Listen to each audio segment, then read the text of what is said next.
staff reports. That's me. I'm staff reports. That's my pseudonym on there. So, yeah, and you can call me staff reports, right? And so I got one smart aleck. He calls me editor all the time. That's my email address on that business card there, editor@northwestobserver.com. So if you ever need to contact me about anything having to do with this or not having to do with this or whatever, that's how you get a hold of me. Okay, so let's just dive right in here. So first of all, history of journalism. This is kind of interesting to kind of think about this and to kind of think about how the technology actually drove it. So in the pre-printing press age, they had monks, and that was all. And so there was no media or anything like that. There was like the Gospel of Matthew, and that was it. Right? And they just copied that over and over again. So there's nothing interesting to talk about there, so we're just going to move on. Okay, then they invented movable type printing presses, right? That's where if you wanted the letter A, you had to go to the A tray and get a little A out and put it in there. And then if you wanted a B, you had to go to the B tray and put a B in there, right? And so they could print things, but it's super hard to get, to set that up and everything like that. And so journalism was possible, but it was too expensive, so it didn't really go on. So one thing that we are kind of experienced with as right-wing nuts that some of us are, is during the Revolutionary War, there were some kind of pamphlets and things like that. Those were printed on movable type things, and so like Poor Richard's Almanac and what's the other one, the Sunshine Patriot, whatever. Anyway, so some of those things, yeah, go ahead and swing that door close. So some of those were, so that's some of the stuff that happened. What happened with journalism then is journalism was kind of a byproduct.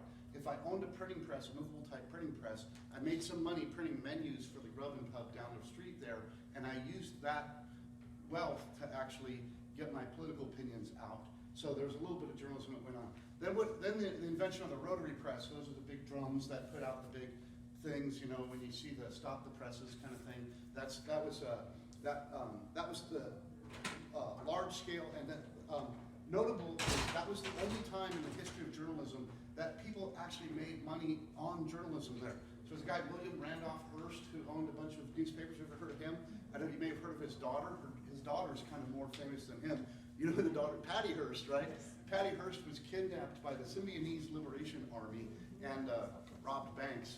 And so anyway, that was all in that thing. So she was the heiress of William Randolph Hearst or whatever, or something like that. But anyway, that was the only time anybody ever made any money doing journalism there. And then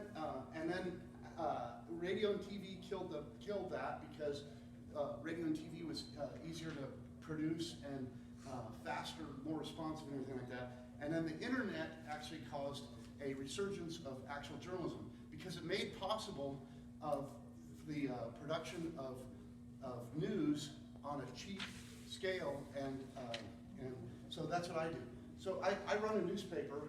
My newspaper is indistinguishable from the New York Times as far as like if you post my article on Facebook and you post a New York Times article, they both have a title, they both have a little subtitle, they both have a picture, and they both have a little blurb on there underneath there. And you can't tell the fact that the New York Times is the old gray lady, 100-something years old, and $1 million organization or something like that. And the Northwest Observer is me and Ben and a little old lady named Donna who actually can't speak. And ideal woman. No, I didn't say that. But anyway, the three of us do that. Your evaluation. Yeah. Anyway, so we run that in our mom's basement in our pajamas while eating Cheetos and Twinkies and drinking Diet Dr. Pepper.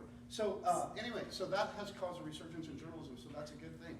Okay, so the takeaway on this is that only during the William Randolph Hearst era, so that was like in the early 1900s, that was the only time when journalism was lucrative. And so here's the question is, why are people doing journalism at other times when it's not lucrative? The reason that they're doing it, and the reason that I'm doing journalism, is because they want to move hearts and minds. And so it's pretty important to note that fact there. So when Fox News says, Fox News, fair and balanced, we report, you decide, or something like that, they don't want you to decide. They do want you to decide. They want you to decide their way, and they're gonna take you their direction or whatever. So bias in journalism isn't surprising, and it isn't a new thing, and it isn't something to be afraid of or to be angry about or anything like that. Bias in journalism, you want bias in journalism. If you get unbiased journalism, what that is that's a 19-year-old kid smoking pot. That's a guy who's unbiased, and I don't want my media from him. I want my media from someone who knows and who cares, right? Okay, how do people consume news? So if you think about yourself, this is how you consume news too, is you have a lookout for bias, right? And so like the guys say, hey, free roof inspections and all this kind of stuff. So they say, really, free roof inspection. And so the guy's up on my roof, and he's up there, he's like, oh man, we were up on your roof, and guess what? You need a new roof.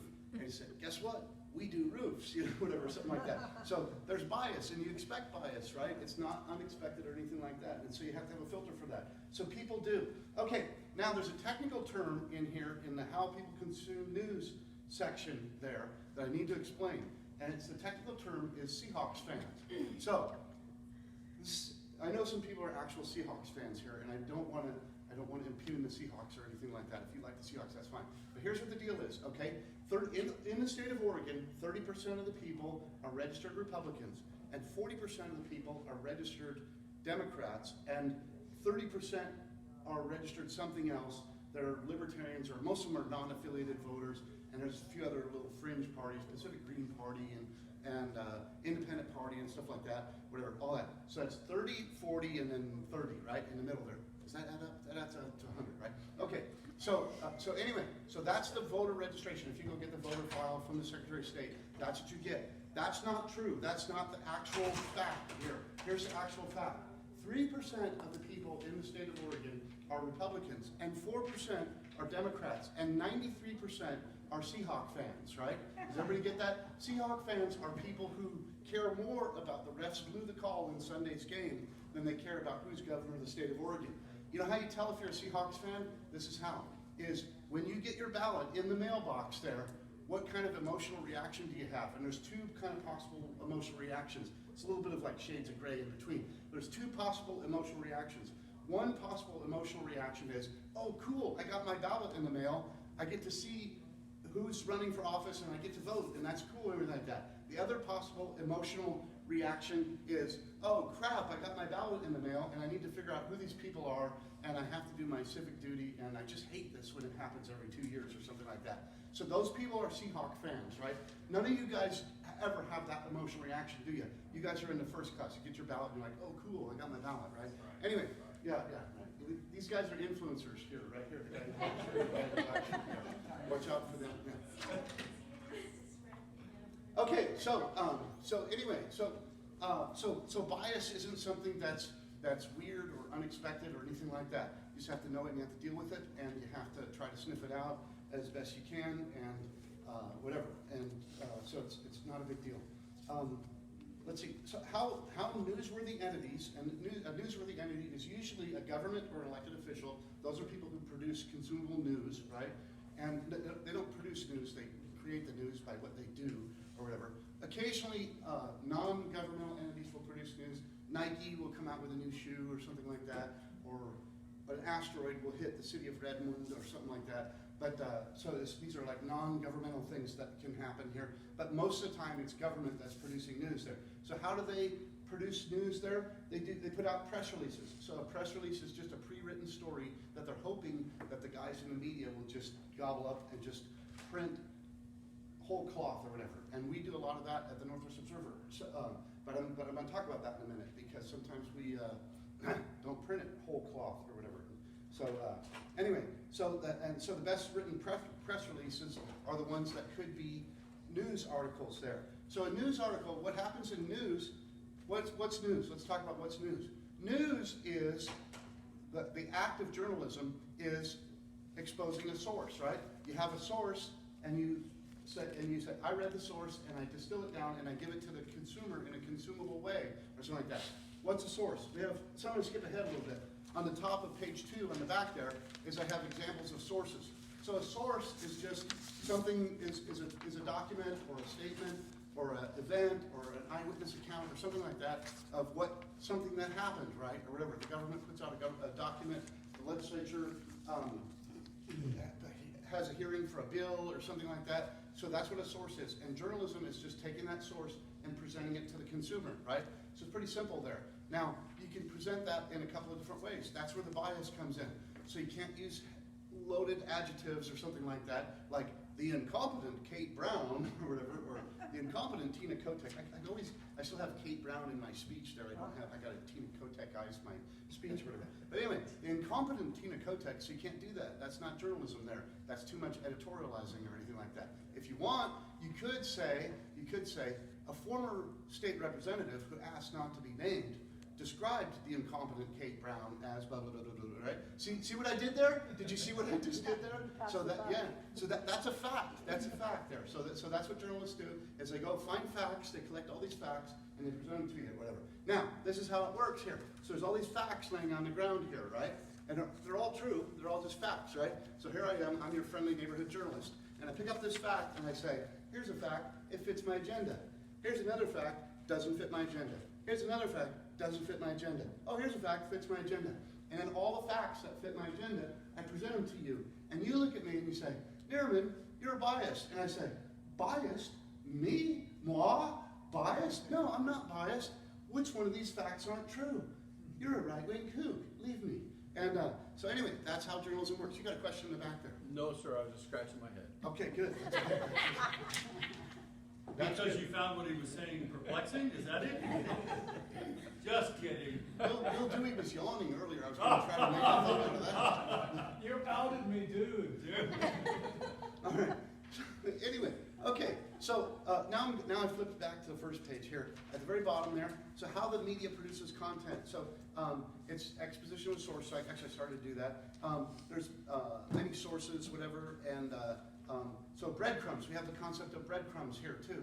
Is we don't tell people what to think. Go back to how people consume news. The way that people consume news is they have their hands up for bias, so they're looking for bias. So if you say the incompetent Kate Brown, she might be incompetent, or the incompetent Tina Kotek, but as soon as you use that word incompetent, people's brains turn off and they're not listening to you anymore. Their bias filter goes up, whatever. And so, and there's room for that, but that's not journalism. That's commentary or something like that. And so, there's ways to be effective with that, but that's not journalism. So what's going on with journalism is that. So the greatest practitioner of it and the patron saint of it all, and this is a clue to what happened with our country and why we are where we are at the time here. So before I do that, I want to say, I'm always trying to, as a political activist myself, I'm always trying to think, how can I be more effective?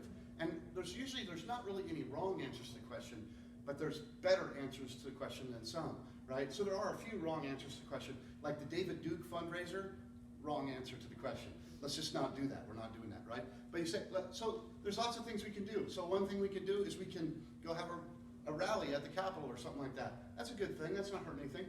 Getting our thing out there or something like that. But it's not really moving the needle or something like that. Or going down to the legislature and doing testimony and stuff like that. We kind of have to do that because we have to keep the legislature on its toes. You know, when I was in the legislature, there was these things where they say, well, we didn't get any opposition to this, so we can vote however we want. The Republicans would say that. They say, we can vote with the Democrats because I didn't see any opposition with this. You know, really? You know, but anyway, so it's something we have to do. But testifying in front of committees and stuff like that, not really moving the needle that much. So what we need to do is we need to win elections. So we run for office and we go and we back guys that are running for office. We go, Mark Callahan for Senate. Oh, cool, let's back him, give him $50 and put a lawn sign up for him. Nah, it's not really doing anything. He didn't win. So we're in Oregon. We can't win elections. So we keep going upstream, farther upstream, more upstream. And here we are. Now we're saying, okay, I want to change the hearts and minds of America. I want to change what's politically correct. And that's where you win. But the problem is it takes a long time to do. So back in the 1950s, America was kind of a conservative country. There, you couldn't have all sorts of weird, flaky, liberal opinions now because the political correctness was squarely in the ballpark of conservatives, right? And in the 1960s, we started to lose that. And the guy who caused us to lose that the most was Walter Cronkite. And let's see, probably most of you people in the room here, not you, and not her over there, probably not you, maybe not you either, and not you, that are old enough to know who Walter Cronkite was. Now you're lying. You're not old enough. Anyway, so and you're not old enough either, right? You know who he is, but you never actually watched him. So Walter Cronkite got up there on the CBS Evening News. The CBS Evening News dominated. They had like 80% share, and the other two networks, there's only 3 networks at the time, the other 2 networks only had like a 10% share each. Walter had like 80% of it, and at the end of each newscast, he would say, and that's the way it is on this Thursday, March 18th, 1968, or whatever, something like that. That's what he would end every newscast with. That's the way it is there. And everybody believed him, because we wouldn't suspect him of bias. He was a nice guy, and everybody called him the most trusted man in America. And after he died, people found out that he was the most right-wing or left-wing pinko, everything, whatever, something like that. Let me tell you what Walter Cronkite did. So I'm not a big war guy. I don't really like wars. I'm kind of a little bit of a peacenik or whatever, something like that. But the Vietnam War was actually one of the more noble wars that we got into. We got into that war because we wanted to keep that country from going communist. And even if you believe communism, even if you think communism is a good idea, the idea of communism is that you're taking an industrialized capitalist state and turning it into a communist state. Vietnam at the time was nowhere near an industrialized state. It was a collection of rice paddies, and so it was really an agricultural state. And so there's no way that that was the right thing to do for that country, even if you were a supporter of communism. And if you were against communism, it's certainly not the right thing to do. And so that war was a noble war. We weren't there to take over the vast Vietnamese oil reserves, of which there are none. And we weren't there to colonize Vietnam because we needed to make it be a suburb of Pittsburgh or something like that. We weren't there to do that. We were there to keep that country from going communist. It was a very noble war. And Walter Cronkite beat up on that war day after day after day after day. There was a sitting president of the United States, Lyndon Johnson, who could have run for re-election and chose to not run for re-election. That's almost unheard of. I mean, most presidents get term limited out. You know, ever since like George Washington, they like decide to not run or whatever, something like that. But here's a guy who chose not to run because he got browbeat by Walter Cronkite over and over and over again. And Walter Cronkite, all he would do was just present the facts. This fact fits my narrative, doesn't fit my narrative, doesn't fit my narrative. Here's the facts that fit my narrative, and we're making that war look bad, right? So 100 U.S. soldiers would go and take over a village in Vietnam. 98 of those soldiers would take care of the wounded, make sure the women and children were taken care of, make sure everybody had a full belly at the end of the evening or something like that, and 2 guys would go sneak off and do something naughty or something like that. And that would make the news. And he kept doing that, and kept doing that. But that's a fact, isn't it? It's just a fact, right? So that's how media works, and that's how, that's what we're up against, and that's the rules of the system there. So anyway, and so back in the day, so now I'm on the second page on how on the back there, how content is delivered to the consumer. Here, so now these the influencers. We lost one of our influencers too. So. The influencers they're gonna know more about this than I did. But back in the day, we used to have newspaper boys. I was a newspaper boy back in the day, you know. We used to have them. They'd ride around on their bike and throw the newspaper actually on your front porch there. But now we have social media, and social media delivers it, and they have algorithms that they deliver it, and who knows what the algorithms are because they won't tell you or anything like that. And anyway. And then the third bullet point there, that's kind of important, is once the thing gets published, once you put it in social media there, no one knows that the Northwest Observer is actually just a chumpy website that I just whipped up and I'm doing in my mom's basement while eating Cheetos and Twinkies, and that the New York Times is actually a legitimate news source or anything like that. That's cool. That's kind of cool. And so I look legitimate if I just act like I'm legitimate. And so I keep doing that. Okay, so that's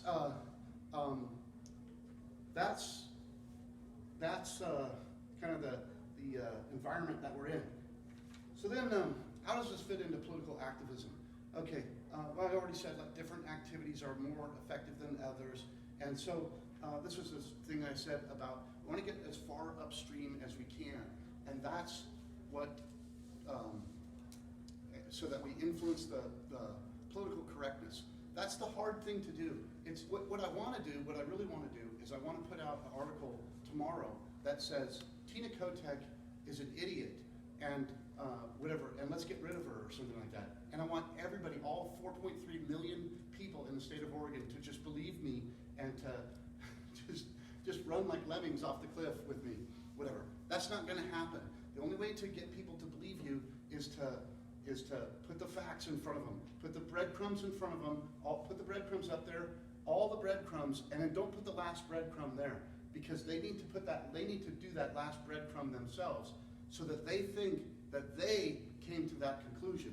But I give them the facts that cause them to only be able to come to the conclusion that I want them to come to. So anyway, so that's what the media does, and that's the way that it works. And right now in the state of Oregon, we have I think the three main media organizations is the Oregonian, or Oregon Live is their online thing. OPB is another big one, and Willamette Week is a big one. Those are the big three, and you might say the Statesman Journal would be in their fourth place or something like that. That's what I consider to be my competition, is the statewide dailies there. So what about Facebook? So Facebook is the paperboy. Facebook doesn't produce content. Facebook. Mine do. Well, okay. So, no, hang on. So this is the argument here. So this is actually the very last point here, the future. And so let's take that and let's talk about that. So right now, Facebook says to the U.S. government, says you're either a publisher or you're a aggregator, right? So you're either publishing news, in which case you're responsible for the content of it. And if you're responsible for the content, we can sue you. So people can sue you if you put up bad content or false content or whatever, or something like that, and it harms someone. If you're just an aggregator, say, I'm not producing any content here. I just operate a bulletin board, and people put stuff up there, and occasionally some nut will put something up there on like secret plans on how to bomb the Capitol, or child porn or something like that, and we take that stuff down. But other than that, we just let the bulletin board just fill up with just stuff, and we don't edit it, and we don't have we're not producing any news or anything like that. So Facebook says that's what we're doing, but they're not. What they have an algorithm there, and it's driving things. So when we first started, we would get up to 5,000 likes on some of our news articles there. And now we're lucky if we get like 50 or something like that. The reason is because we're being throttled by the Facebook algorithm, right? And so that's okay. I can still stand here. What's going to happen eventually, this is the future, this is what's coming up here, is the politicians are going to get sick of that. They're going to say, Mark Zuckerberg is controlling the minds of America, and we're not really happy with that. And they're going to engage antitrust legislation against Facebook, and they're going to say, you're not a bulletin board, you're not an aggregator, you're a content producer. Buy your algorithm there. And the algorithm's going to be dragged out in public because of the thing. And they're going to find a little thing there, if from Northwest Observer, then Deep Six it, right? And so they're going to find all this stuff in the algorithms that they do. And so anyway, and they have the liberal narcocracy squad there that can turn us in. Oh, Northwest Observer had hate speech or something like that because we had an article on transgender or something like that. And yeah. So what if I take one of your articles and post it, and then I make a comment that is my opinion on it? Yeah, so Facebook didn't make that comment. But what Facebook did, so that's you, and you could be maybe attacked or sued or whatever, something like that for what you said. I'm a publisher, so I can be attacked or sued. If you want to sue me, good luck getting any money out of me. But if you're a trial lawyer, what you're really looking at is the deep pockets. You want to sue Facebook. But right now you can't sue Facebook because Facebook's saying, no, we're just an aggregator. We're just a bulletin board. People put stuff on here. We have no power over it or something like that. So if you do that, you can be sued. Facebook can't be sued because of what you put up there. Although they have an algorithm that will take your stuff and not put it in other people's feed because they don't like you, because you're a right-wing nut job, because somebody narked you out before for having hate speech or whatever. And Facebook doesn't have any kind of judicial system there where you can say, where can I go to face my accusers? And where can I go to appeal? And can I even see what I'm being throttled for or whatever, something like that. So sooner or later, Congress is going to get sick of this. Some congressman's going to get throttled or something like that, and he's going to get sick of this, and he's going to say, wait a minute, and they're going to go and they're going to take care of that. Now that unleashes all the trial lawyers. I'm not that much worried about about being sued. I don't say that much, that's all that controversial anyway, but someday somebody will find something to sue me about. And whatever, but nobody really wants to sue me because I don't have any money, and so it's not really worth their time. But Mark Zuckerberg has lots of money, and so they'll go sue him if the government gives them the chance to do that, and that will happen someday. Yeah, you have a question? Not really. I have a comment. Okay. I could phrase it as a question. Mhm. Ask you, is this right?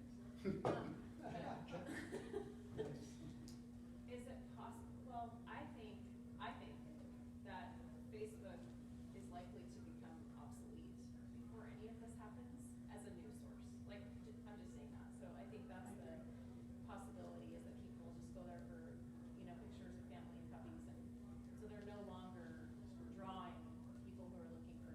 I'm hopeful that they're no longer drawing people. I feel like they're actually there. So as conservatives, we might say that, and we might hope that, and all that, but really, I mean, Facebook, remember at the very beginning of my talk, when I talked about the history of journalism, nobody makes any money doing any kind of journalism or anything like that. The reason people are in it is because they want to impact public policy, and that's why people are influencers, is because they want to impact public policy, not because they're making any money at it. So, I don't know, that could happen. Do you remember a website called MySpace? Is that what it's called? Yep. And it's hard to even remember. But that one was the big deal, and then that one went away or something like that. So the problem with Facebook is everybody goes to Facebook. Why does everybody go to Facebook? Because everybody else is on Facebook, right? And so it's this kind of self-fulfilling prophecy. Facebook isn't any kind of great work of art or any kind of intellectual breakthrough or anything like that. The reason Facebook is popular is because Facebook is popular. So it's just kind of a dog wagging the tail kind of thing, self-running machine there or something like that. So I think it might implode under itself there or something like that. But most people are Seahawks fans. People like me care, and I be careful where I shop my news. And big advertisers on Facebook, I maybe won't patronize them or something like that. But most people are just Seahawk fans, and they just go to Facebook because they want to see puppies and pictures of your linguine with clam sauce. And they want to go there and see that. And then in the meantime, Facebook says, oh yeah, but here's this thing about climate change or something like that. And so they'll cram that down your throat when they get a chance. That's what it's all about. Yeah. So how do you get around those algorithms? Like, I know they probably flag, my account's never been flagged or anything like that, but since it's a political account, I know that there's probably, the algorithms are probably crunching down a bit. How do you get around it? Is there a way you can suggest? No, there's not. There's not any way to get around it. The only way you can get around it is you could just cancel that account once a month and just start a new one and just stay ahead of them that way. That's really your only chance to do that. Because the problem is that there's no oversight of Facebook. Facebook's not the government or anything like that, and so they just do whatever they My want. stuff's getting out, of course, but there's just a sneaking suspicion that there's some throttling going on. Yep, there probably is. So one way to do that is likes and comments and all those things. That's an algorithm in itself. Also, the verbiage that you use. Yeah, so instead of using the full word, you can just put like a sign, a dollar sign for an S, or just something different for it not to I know catch the trigger it. words. Because it's all AI, right? I mean, you have people monitoring at Facebook. I used to have a friend who worked at Facebook, but it's now all AI. They monitor that stuff. So if you can change the words with some symbols, that helps. Right. Yeah. So. Although that's the kind of thing that's easy for the AI to pick up on, and you're calling something a dollar sign hole or something like that, and they know after a while the AI picks up on that and knows what that word means and all that, so they get up on it. Yeah. You said it's not the government, and I disagree now. Because Judicial Watch is just filing to get the records for the $3 million the FBI paid Twitter. It came out in the Twitter files, $3 to $4 million, and they're trying to now get it from the FBI. They got it from Twitter. They're trying to get it from the FBI. They also, the CDC, the FBI, Homeland Security lost at the Fifth Circuit, District Circuit Court of Appeals that they were not treating Americans, citizens, any different than foreign adversaries on this dis and malinformation stuff that they've got going now. Mhm. They were actually working it through Twitter, working it through Facebook, working it through YouTube, and they've been losing, so it's before the Supreme Court now. Yep. So they used to say that oh, these are private companies, but now we find out they're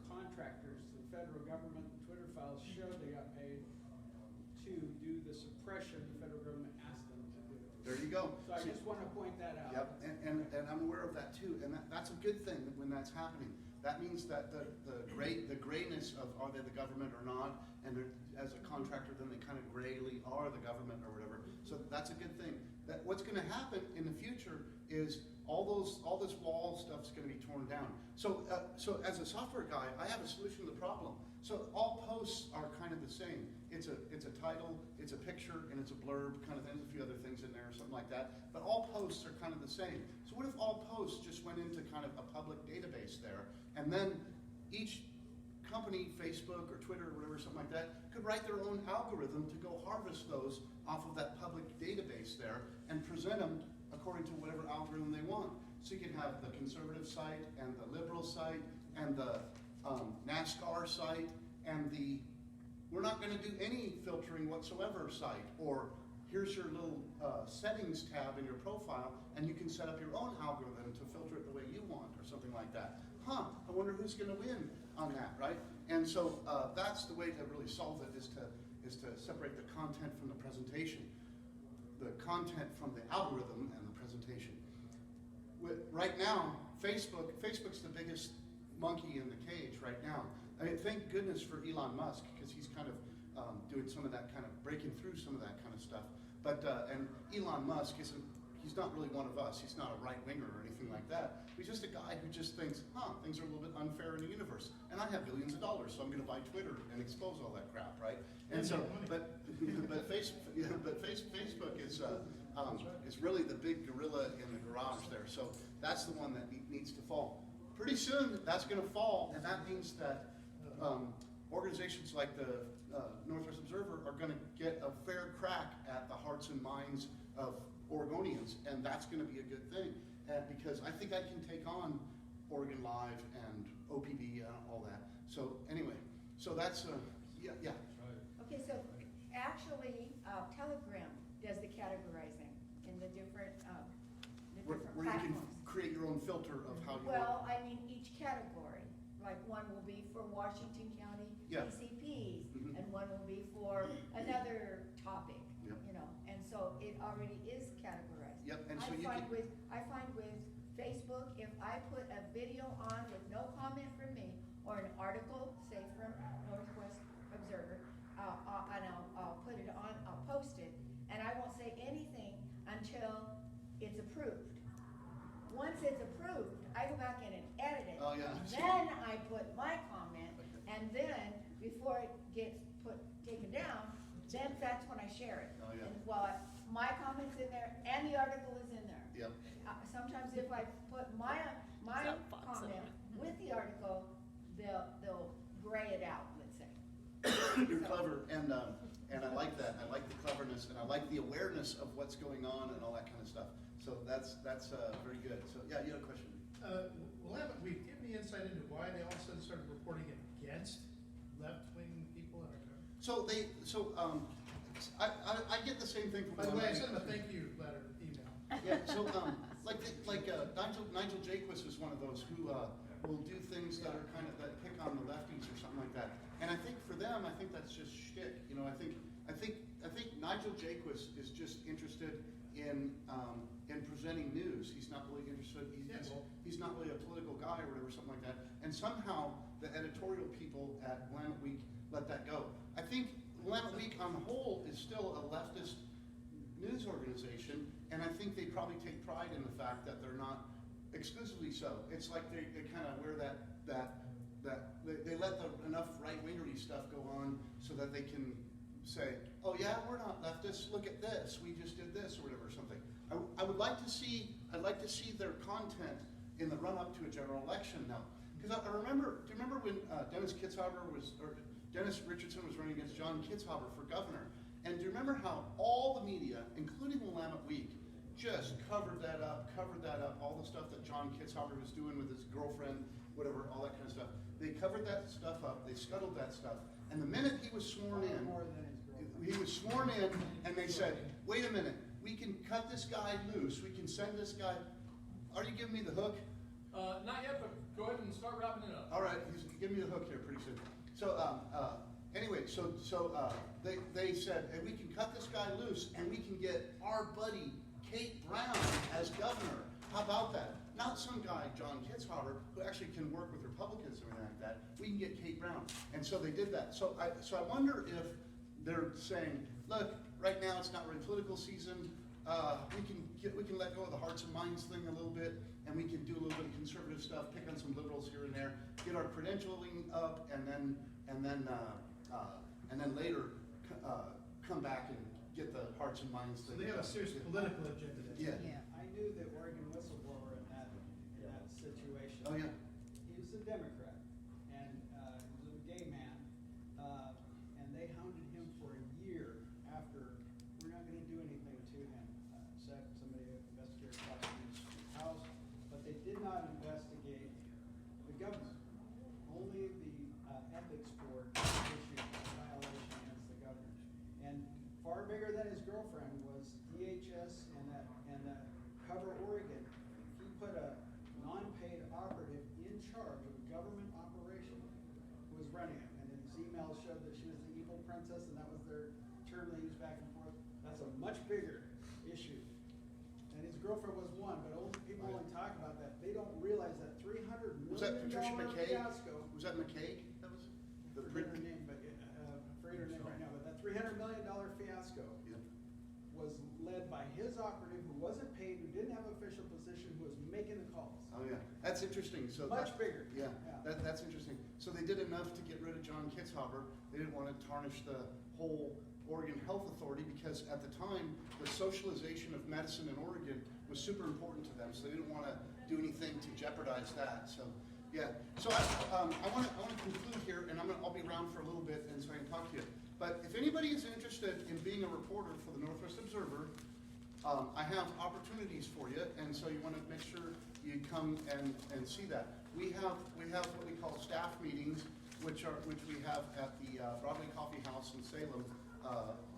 Every now and then, we haven't had one for a while here. But anyway, so that's, if anybody's interested in being a reporter, give me your email address. I'll invite you to the staff meetings or whatever, and we'd be glad to have you on there. It's super fun to be on the inside in journalism and to see how it works on the inside, to be getting the press releases and writing those, everything like that. The one person that I miss the most is Shamia Fagan. Shamia Fagan could not keep her mouth shut, and I dearly miss her because she was over the top lefty and she couldn't keep her mouth shut, and she was the journalist's friend. Okay, that's all I have to say, unless anybody has one last question or something like that. Okay, if you have a question or a comment or something like that, come see me.